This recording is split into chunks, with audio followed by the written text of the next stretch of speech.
What's up, everybody? Once again, my name is Matt, and welcome back to Let's Play The Legend of Zelda Skyward Sword. In the last episode, we made our way through the Lanayru mine, and ended up here at the entrance to the Lanayru desert. In this episode, well, we're going to continue our search for Zelda by exploring the vast desert before us. Now, I do want to make a quick correction to the last video. Apparently, I was wrong when I said that if you shield bash an enemy that is electrified, Link will get hurt.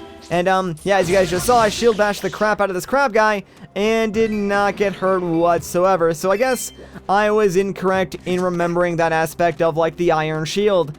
Anyways, though, yeah, right on top of this hill, we got ourselves another amber relic. Nothing too special, but hey, you know, it was free, so why wouldn't you pick it up along the way, am I right? Plus, I mean, eventually, we will use them for something. Like, I know we haven't really upgraded any of our items yet, but, we'll get there, guys, and once we do, you'll see that the amber relics are really nice to have. Anyways, though, let's open up this chest and get ourselves another collectible. This one is kind of interesting because it's a tumbleweed. Yeah, you might think it's like a troll item, but believe it or not, you actually will need these to upgrade some of your items. So, yeah, very strange. Tumbleweeds sometimes roll across the sand in Lanayru Desert and other places. Tumbleweeds are used as a material to upgrade a variety of items. You can collect them with a bug net, and that is easier said than done. But yeah, if you ever see one just rolling across the sand, pull your bug net and try and pick it up. Alright, so across the ways from us is a goddess cube. Now, yes, I see that one, and I know that it's there, but we cannot collect it right now. So we will be coming back for that later on. Just put that in the back of your mind.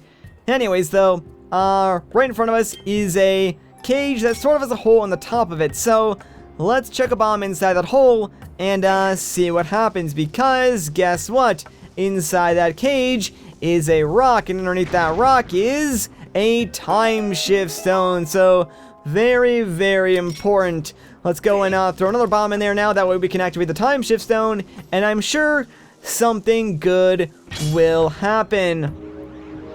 And of course, check it out. It's going to, you know, send this sort of area back in time just a little bit. Not a very large area, but large enough to activate some enemies and one of those weird robot things that we saw before. Help, Zert!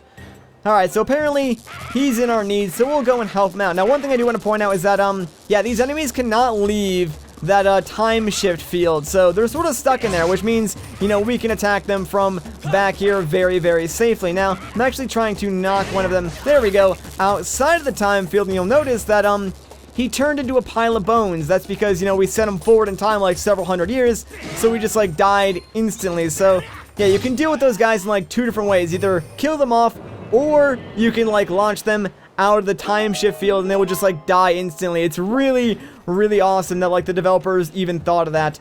Anyways, let's talk to this little guy. Thank you, Zert. No problem, buddy. Yeah, saving this guy was actually mandatory.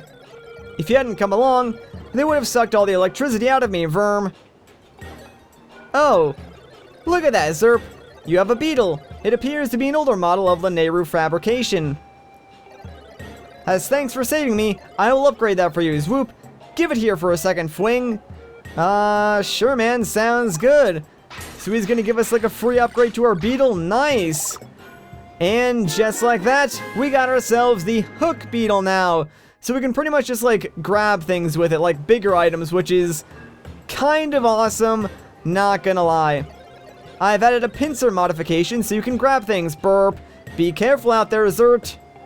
You got it, man. So I actually really love this upgrade to the Beetle because it gives it, like, a lot of extra functionality. Real quick, though, I do want to restock on bombs, but, it does bring up a lot of questions because that robot said our Beetle was like an older model, right? And that robot is from several hundred years ago when we found this Beetle inside the Skyview Temple. So some amount of time did have to pass from, like, its creation here in Lanayru to being placed inside that temple. And obviously the robots had to know of, like, a newer model in order to perform this upgrade. So it's really weird. But yeah, basically here's how it works. You just, like, fly into an item you want to pick up. It'll automatically attach to the Beetle. Press Z to get that top-down perspective, and then A to drop whatever you're holding. So it works out rather well.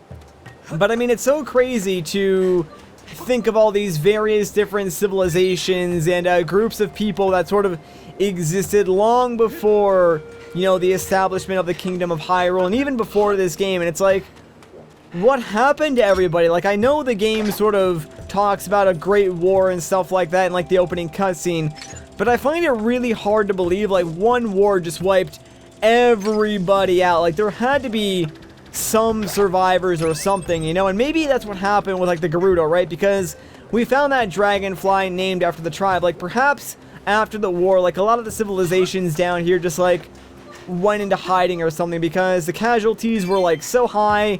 They just had to focus on surviving the ages. So now, like, none of those civilizations really show up in this game, and don't really show up until, like, after the establishment of Hyrule, and, like, after there's no chance of them, you know, being broken apart again by some new war or something like that. I mean, obviously, I have my own theories, and there's a lot of speculation, but I am curious as to what you guys think, because there's a lot of theories out there online. I'm sure you guys have seen them as well, so yeah, let me know what you think, because obviously this is something that does interest me greatly. Like, I would love to know all the various different theories out there about this subject. And it's oddly relevant now, too, since, like, Zelda Wii U is coming out probably around the end of the year. And yes, I realize I just, like, dated this video for those watching in the future, but, yeah, the time recording this, Zelda Wii U has unfortunately not been released yet.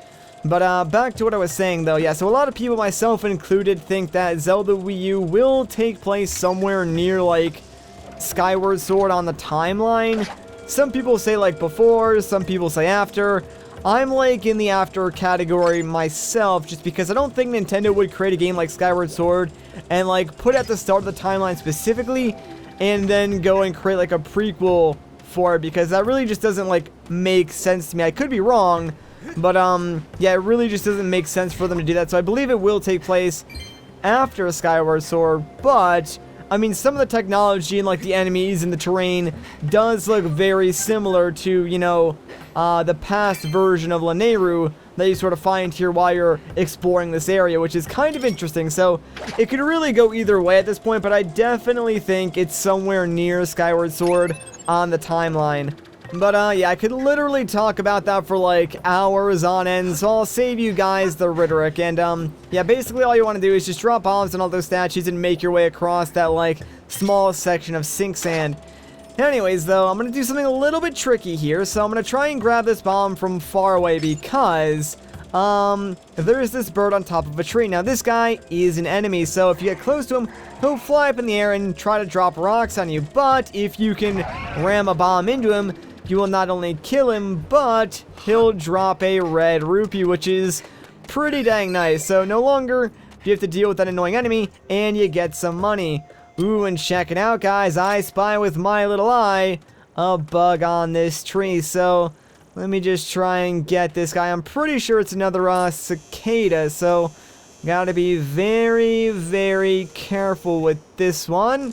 Oh, come on. I was like one step too far away. I swear, I'm so bad with, like, depth perception in 3D games. I thought I was close enough, like, I honestly did, but, just a little too far away that time. Oh, well, whatever. So now what you want to do is actually make your way across this giant sand gorge, but obviously we can't run across it because the gaps are too far in between. So what you want to do is drop bombs on those weird crab enemies that we saw before, because we can actually use their shells as midway platforms that we can sort of hang out on and just refill our stamina. So it's kind of nice. Now they do sink down in the sand after a couple of seconds, so watch out for that. And let me actually take care of this guy real quick before he starts shooting electricity. Ha! Missed me that time, didn't you? Alright, so in the background there, like behind that tree and that cactus, is actually another goddess cube. Now, we can get this one now. It's technically easier if you wait a couple more moments, but who would I be if I took the easy way out, guys? So, of course, we're gonna live life on the edge and try and get this goddess cube now. We might end up sinking in the sand as a result, but you know what? It may be worth it. Oh my gosh. No, okay, wow. We actually got on top of this thing with, like, 0 stamina. That is very surprising. But, yeah, you cut close, like, both times going across the sand to get to this thing. But obviously, like they say, no risk, no reward. So there we go. We got ourselves this goddess cube a little bit early. But, yeah, you can totally just, like, drop down on top of that. from the ledge directly in front of me, which you can get on by sort of crossing all the way over this gorge and then going back and like creating a shortcut. That way you never have to do this again. So that is one like good thing that this game does. It pretty much only makes you go through like tedious areas once, because then it does allow you to create shortcuts. That way you never have to do it again. So I really do appreciate that from the game designers. Anyway, sadly that crab did respawn, so we do have to take it out one more time. That way we can use its shell to get across this area completely. So, bombs away! You know, I really don't think he could have landed farther away from this area, so I might not make this, but I should be able to, so let's hope for the best. Oh my gosh, again with 0 stamina. We just barely made that. Holy crap, this game knows how to give me a heart attack, man, I'm telling you.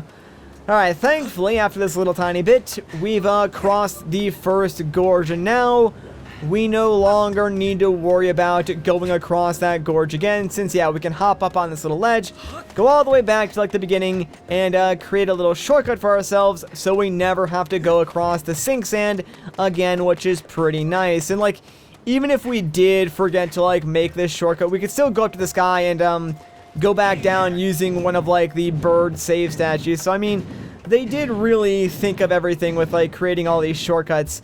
Okay, so now that that is done, I'm pretty sure we actually passed by a bug that we can collect. Yeah, there we go. So let's just grab this net and see if we can pick this little fella up.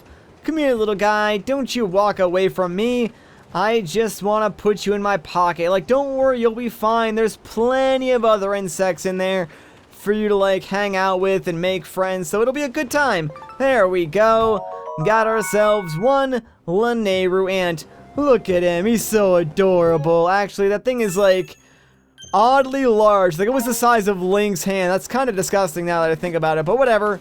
At least we can add him to our collection. Like, it's kind of funny because, like I said, like, normally when I'm playing through this game, I really do not pay that much attention to the bugs. But since I am, like, doing this Let's Play, I'm obviously, like, giving them more attention. And, we've almost collected, like, one of every single kind. Anyways, yeah, I just wanted to activate that save statue. That way I can use it a little bit later on. For now, though, we need to work on getting across the second large sand gorge. So this one's pretty much the same thing, like, same basic concept, with one minor change. So again, just like drop the bombs on these crabs and use their shells to reach the various different islands. But this time around, the sand is moving fast enough to actually move the shells along with it. So you can use that to your advantage to ride the shells to like various different platforms. But you want to be careful because the shells will still disappear after a couple of moments. So you want to make sure you watch them carefully, and whenever they're close to like disappearing, hop off and make your way towards solid ground if you can, because sometimes, like, you know, if you ride it for too long, you'll just be like in a really bad spot and there will be no solid ground around you. So hopefully we can make it on this guy in time. Yeah, that one could actually be a little bit close because you want to make sure you get on this one before it gets too far away, since really riding this shell is the only way to reach like these platforms towards like this end of the sink sand. And uh-oh, it's starting to shake, and that usually means that it's going to sink down soon. So yeah, make sure you get off as soon as you see it start shaking and get onto solid ground. But yeah, with that, we've basically made it across this second gorge, and just like with the first one, if we go along the outer edge, we can create ourselves a little shortcut. So I'm going to do that very quickly, and then we'll move on to the next area, which I'm kind of looking forward to. Like, it's not the last area of this province, but it's like another section of the one that we're currently in. But I'm looking forward to it because I like a lot of the puzzles in the next area. Like, they're pretty fun and also very interesting. And I probably won't say that a whole lot about this area because it's kind of weird. Like, here's the thing, generally speaking, I don't like this area all that much. Like, besides the timeshift crystals, it's kind of just bland, and I really don't like the temple all that much either, but I'll talk more about that, you know, once we actually get into it. I guess, like, I just have a lot of bad memories from this part of the game, and maybe replaying it again after, like, several years will clear that up for me, because I really haven't played this game since 2012, and you know, back then I was a little bit younger. I don't remember a whole lot about the game either. I just know that, like, this area in particular really did frustrate me. So I'll let you guys know, like, if my opinion on this area changes as we go through it, but, as of right now, it's more or less like the same feeling that I was feeling like, you know, all those years ago last time I played this game. Regardless, though, I'd like to welcome you guys to the Temple of Time.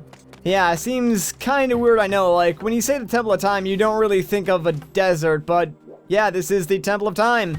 And I would love to explore this area right now, but I think I'm going to save that for the next video. So if you guys enjoyed this part, a like rating would be greatly appreciated. If you want to see more, consider subscribing. But once again, guys, my name is Matt. Thank you so much for watching, and I'll catch you in the next one.